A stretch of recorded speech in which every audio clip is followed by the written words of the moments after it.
मुंबई की ट्रैफिक से तंग अमिताभ बच्चन ने फिल्मों के सीन को हकीकत बना डाला और ट्रैफिक में फंसने के बाद एक अजनबी से लिफ्ट ले ली।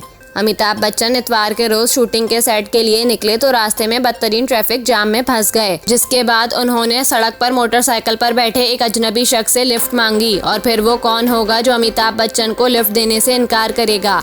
मज़कूरा शख्स फौरन इस पर आमादा हो गया और इसने अमिताभ बच्चन को वक्त पर सेट पहुंचा दिया।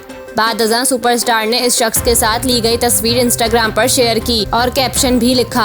अदाकार ने लिखा, लिफ्ट के लिए शुक्रिया दोस्त, मैं आपको नहीं जानता लेकिन आपकी वजह से मैं काम की जगह वक्त पर पहुंचा।